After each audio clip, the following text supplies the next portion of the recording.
इधर एनडीए में शामिल दलों को उपेंद्र कुशवाहा की नसीहत सामने आई है। एनडीए के दलों को लक्ष्मण रेखा नहीं लांघनी चाहिए। उपेंद्र कुशवाहा ने बहुत अहम बयान दिया। कहा एनडीए में शामिल दलों को लक्ष्मण रेखा नहीं लांघनी चाहिए। दरअसल निशाना चिराग पासवान माने जा रहे हैं। चिराग पासवान के बयान पर ही उपेंद्र कुशवाहा का बयान सामने आया है। बिहार विधानसभा का चुनाव होने वाला है और इससे पहले बिहार सरकार ने एक बड़ा निर्णय लिया है। महिलाओं को सरकारी नौकरियों में 35% आरक्षण देने का। हमारे साथ राष्ट्रीय लोक मोर्चा के राष्ट्रीय अध्यक्ष उपेंद्र कुशवाहा हैं। सर, जिस तरीके से ये फैसला लिया गया है, क्या इसे चुनाव से जोड़कर देखा जा सकता है? नहीं, चुनाव से जोड़कर देखना कहीं से मुनासिब नहीं है, क्योंकि माननीय मुख्यमंत्री नीतीश कुमार जी ने महिलाओं के हक में कोई पहली बार इस तरह का फैसला नहीं लिया है। शिक्षकों की बहाली में, पुलिस की बहाली में और उसके पहले पंचायती राज संस्थाओं में, नगर निकायों में महिलाओं के लिए सब जगह उन्होंने बड़ा हिस्सा निर्धारित किया है। तो उसी क्रम में यह एक फैसला है।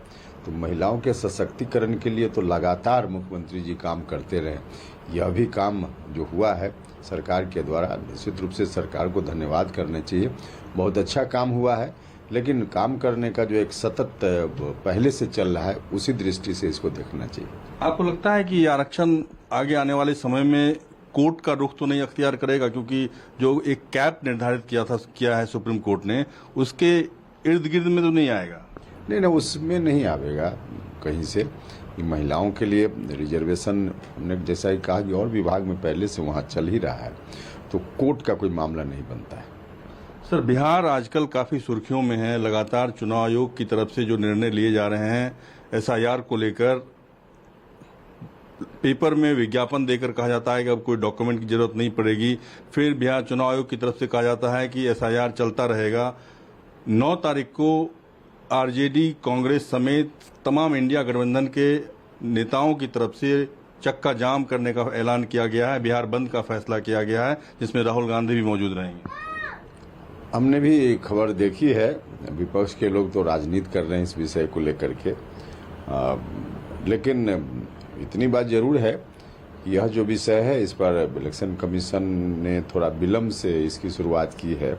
इससे हम एग्री करते हैं। सत्यापन का काम तो पहले भी इलेक्शन कमीशन करता रहा है, करना चाहिए, उसमें कोई एतराज किसी को नहीं होना चाहिए। हाँ, लेकिन इलेक्शन कमीशन को थोड़ा एड्रेस करना चाहिए जो आम लोगों की चिंता है कि कागज अभी तुरंत देना संभव बहुत सारे लोगों के लिए नहीं हो पाएगा। बहुत सारे लोगों के पास कागज नहीं है या बहुत सारे लोग घर से बाहर रहते हैं, तो थोड़ी जल्दीबाजी के कारण लोगों में परेशानी है। और इलेक्शन कमीशन इन चीज़ों को देखेगा। इसको लेकर के कोई सड़क पर उतरा जाए या आंदोलन किया जाए, इसकी जरूरत नहीं। आपको लगता है कि 2 दिसंबर 2004 के बाद जो बिहार में पैदा हुए लोग हैं, जो बिहार के निवासी हैं, उनको अपने सत्यापन के लिए पूरा प्रूफ देना पड़ेगा? माता पिता दोनों के जन्म स्थान और जन्म तिथि की पूरा ब्यौरा देना पड़ेगा। देखिए, इसमें कन्फ्यूजन रहता है। हम लोग यहाँ गांव में जो बीएलओ जा रहे हैं, उनकी ओर से कहा जा रहा है कि कोई कागज अभी मत दीजिए, सीधे फॉर्म भर कर दे दीजिए। फिर इलेक्शन कमीशन की ओर से कहीं कुछ और बयान आ जाता है, जिला में कोई अधिकारी कुछ और बोल देते हैं। तो कुल मिलाजुलाकर इलेक्शन कमीशन को गौर करना चाहिए और स्थिति को साफ करना चाहिए। और इतनी जल्दी कैसे हो पाएगा, लगभग 8 करोड़ मतदाता हैं, इस पर इलेक्शन कमीशन को आगे आकर बात करना चाहिए। हालांकि चुनाव आयोग तो आश्वस्त है कि वो तय समय सीमा में पूरी प्रक्रिया को पूरी कर लेगा। प्रक्रिया पूरी कर ले, लेकिन इस बात का ध्यान तो इलेक्शन कमीशन को रखना ही पड़ेगा कि फर्जी मतदाताओं का नाम जो भी है कट जाए। निश्चित रूप से यह सही है, लेकिन एक भी जेन्युइन मतदाता का नाम किसी भी कारण से नहीं छूटना चाहिए। यह सुनिश्चित इलेक्शन कमीशन को करना चाहिए और चुनाव तो समय पर होगा ही, उसमें क्या दिक्कत है। एक सवाल, अब बिहार में अपराध की घटनाएं लगातार बढ़ती जा रही है। हालांकि गोपाल खेमका के मामले में पुलिस को कामयाबी मिली कि जो सूत्रधार थे, जिन्होंने अपराध को अंजाम दिया था, उनको पुलिस ने गिरफ्तार किया, इनकाउंटर भी हुआ, लोग मारे भी गए हैं। आपको लगता है कि जिस तरीके से पूरे अलग अलग जिलों में अपराध की घटनाएं बढ़ रही है, वो चिंता का विषय है? निश्चित रूप से जो कुछ घटना हुई है वह तो दुखद है, लेकिन घटना के बाद प्रशासन के लोगों का जो दायित्व बनता है स्वयं मुख्यमंत्री जी ने अधिकारियों से बात की और कार्रवाई सख्ती से प्रशासन कर रहा है। यह तो साफ साफ दिख रहा है।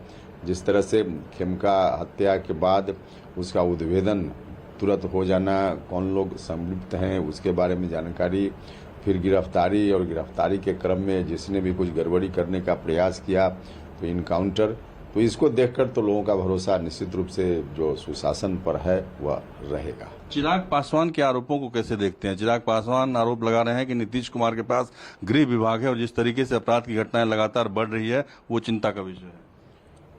देखिए, हमने बयान देखा है उनकी पार्टी की ओर से। मुझको लगता है कहीं न कहीं तो कोई लक्ष्मण रेखा गठबंधन के अंदर जरूर होना चाहिए। कई बार इस तरह की बात परिवार में भी हो जाती है जो नहीं होनी चाहिए, लेकिन उसको लेकर के परिवार के बारे में बाहर चीज़ों को उस रूप में उछालना, बाहर के लोग करें तो करें, परिवार के सब लोगों को इस बात की इजाज़त नहीं दी जा सकती। यही बात एनडीए पर लागू होती है। तो इस दृष्टि से जो बयान उनकी पार्टी की ओर से आया है वह ठीक नहीं है। हम तो सलाह देंगे कि बयान दे जहां जरूरत हो, लेकिन इस तरह से नहीं, कोई न कोई लक्ष्मण रेखा जरूर ध्यान रखें और उसके तहत बयान दें। आपको लगता है कि जिस तरीके से नरेंद्र मोदी पूरे देश में एनडीए के सर्वोच्च नेता हैं, उसी तरीके से नीतीश कुमार भी बिहार में सर्वोच्च नेता हैं और नीतीश कुमार पर कोई भी बयान देने से पहले सोचना चाहिए? निश्चित रूप से नीतीश कुमार जी एनडीए के सर्वमान्य नेता हैं और एनडीए में तय है कि उन्हीं के नेतृत्व में चुनाव होना है। तो स्वाभाविक रूप से एनडीए के जो भी साथी हैं उनको बयान देते समय इस बात का ख्याल रखना ही चाहिए। धन्यवाद। हमसे बातचीत करना पसंद विजय के साथ रमन कुमार, दिल्ली न्यूज़ 24।